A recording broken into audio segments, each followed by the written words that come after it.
ब्रह्मा बाबा का लौकिक नाम लेखराज कृपलानी था एवं उनका जन्म 15 दिसंबर 1884 को सिंध, हैदराबाद वर्तमान समय पाकिस्तान में पिता खूबचंद कृपलानी के घर में हुआ था, जो कि एक ग्रामीण पाठशाला के हेडमास्टर थे। लेखराज की मां का देहांत उनकी अल्पायु में ही हो गया था। करीबन 20 साल की आयु में पिता खूबचंद का भी देहांत हुआ, जिसके बाद लेखराज ने कुछ वर्ष अपने काका की अनाज की दुकान पर काम किया। बड़े होकर उन्होंने हीरे परखने की, जवेरी की कला सीखी और समय के साथ कलकत्ता के नामचीन हीरे के व्यापारी बन गए। उनका व्यापार मुंबई तक भी पहुंचा। समाज में भी उनका बड़ा मान था, वह उनको लोग आदर से लखी दादा कहते थे। जब उनकी आयु 60 साल के करीब रही होंगी तो परमात्मा शिव बाबा में उन्हें कुछ साक्षात्कार करवाए, जिसके बाद ये कहानी शुरू होती है।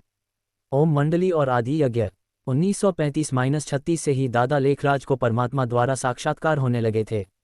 उस समय उनको ये निश्चय नहीं था कि यह सब कौन कर रहा है। दैवीय प्रेरणानुसार दादा लेखराज एक पाठशाला का आरंभ कर आने वाले बच्चों को गीता के पाठ व आध्यात्मिक संस्करण सुनाने लगे थे। इस पाठ का आरंभ ही गीता के रचयिता श्री कृष्ण नहीं बल्कि निराकार परमात्मा शिव हैं की व्याख्या से हुआ था। इस संगठन को ओम मंडली के नाम से जाना लगा, क्योंकि वहां ओम शब्द का उच्चारण होता और आने वालों में से कई माताएं व बच्चे व बुजुर्ग ध्यान में चले जाते थे। विस्तार में जानने लिए हमारे हिस्ट्री पेज पर जाए। ईश्वरीय प्रेरणा अनुसार दादा लेखराज ने अपनी सारी ही संपत्ति कुछ समर्पित माताओं व कुमारियों की एक ट्रस्ट बनाकर उसमें दे दी।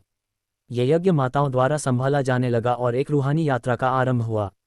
जो समर्पित थे वे आकर कराची पाकिस्तान में बस गए और 14 वर्ष स्वपरिवर्तन हेतु तपस्या में बिताए। ब्रह्मा बाबा के बचपन से 1936 की कहानी, फिर साक्षात्कार और ओम मंडली किस प्रकार निर्मित हुई, इससे संबंधित वीडियो नीचे दिया है। इसमें यह नाम दिया गया, एक विशेष आत्मा जिसने अपने जीवन में एक श्रेष्ठ एवं अनोखा पाठ निभाया। वे वह भाग्यशाली रथ बने जिन द्वारा परमात्मा ने मनुष्य मात्र को सत्य ज्ञान प्रदान किया और नई दुनिया की स्थापना करवाई। ब्रह्मा बाबा के गुण अतुलनीय थे। चाहे धन संपत्ति हो, चाहे प्रसिद्धि हो या शारीरिक विश्राम हो, ब्रह्मा बाबा ने ईश्वरीय कार्यार्थ त्याग किया। कई वरिष्ठ दादियां जो यज्ञ में बाबा के साथ रही, आज तक उनके असाधारण, प्रतापी व मीठे व्यक्तित्व को याद करती हैं। बाबा से जब भी कोई मिलता तो बाबा उसकी पसंद नापसंद पूछ अवश्य ही कुछ सौगात देते थे और एक व्यक्तिगत संबंध जोड़ देते। संक्षेप में बाबा हर एक से मीठे वचन व कर्म व्यवहार द्वारा समीप का संबंध बना लेते थे। बाबा के राजसी व्यक्तित्व का तेज उनके चेहरे से झलकता था। उन्हें हर समय नई दुनिया में कृष्ण के रूप में जन्म लेने का नशा चढ़ा रहता था। यह नशा अलौकिक था, इसलिए बाबा सदैव अहंकार मुक्त रहते थे। सरल व साधारण जीवन शैली द्वारा बाबा ने सदैव सबको परमात्मा का मार्ग दिखाया, अर्थात शिव बाबा का संदेश दिया। जो भी बाबा से मिलता उनके गुणों को अपने हृदय में समा लेता था। विश्वपिता होने के नाते बाबा करुणा व दया भाव से भरपूर थे। बाबा को जब भी किसी बच्चे के दर्द में होने का समाचार पत्र द्वारा मिलता तो बाबा रात में सो नहीं पाते थे। बाबा उस बच्चे को शक्तिशाली बनाने के लिए प्रकाश देते। बाबा को यज्ञ में अनेकों विघ्न आए, जिनका सामना उन्होंने परमात्मा शिव बाबा की श्रीमत पर चलते चलाते किया और सफलतापूर्वक विघ्नों को पार भी किया। जिम्मेवार और प्रेम स्वरूप। जब मम्मा 1965 में अव्यक्त हुई तो बाबा पर यज्ञ की जिम्मेदारियां बढ़ गई। दूसरी तरफ नए नए सेवा केंद्र भी खुलने लगे। अनेक बच्चों के पत्र रोज बाबा के पास आते, जिनका उत्तर बाबा स्वयं समय मिलने पर देते। उनका एक भी पल व्यर्थ नहीं जाता था। बाबा का दिनचर्या व्यस्त रहने के बावजूद भी बाबा हमेशा सभी से मिलते और हर एक पर प्यार बरसाते। उनके प्यार और पालना को आज भी सभी वरिष्ठ भी के भाई बहन याद करते हैं। देखिए इस वीडियो में प्रजापिता ब्रह्मा की जीवन कहानी एनिमेटेड। अंतिम दिनों में बाबा अपनी जिम्मेदारियों से भी न्यारे होने लगे। सभी दादियों में जिम्मेदारियां बांटकर बाबा ने अपना अंतिम वर्ष मधुबन में गहन तपस्या में बिताया।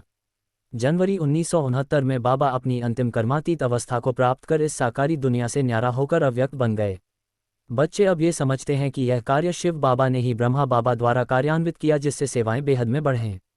बापदादा गॉडफादर शिव और पहला मनुष्य ब्रह्मा का संयुक्त रूप ने गुलजार दादी के माध्यम से अपने बच्चों को समर्थ व सशक्त बनाने हेतु मुरली सुनाना जारी रखा और भारत के बाहर भी अब सेवा केंद्रों की स्थापना होने लगी। इस प्रकार हमने समझा कि ब्रह्मा बाबा अब सूक्ष्म वतन से अपना पाठ बजा रहे हैं।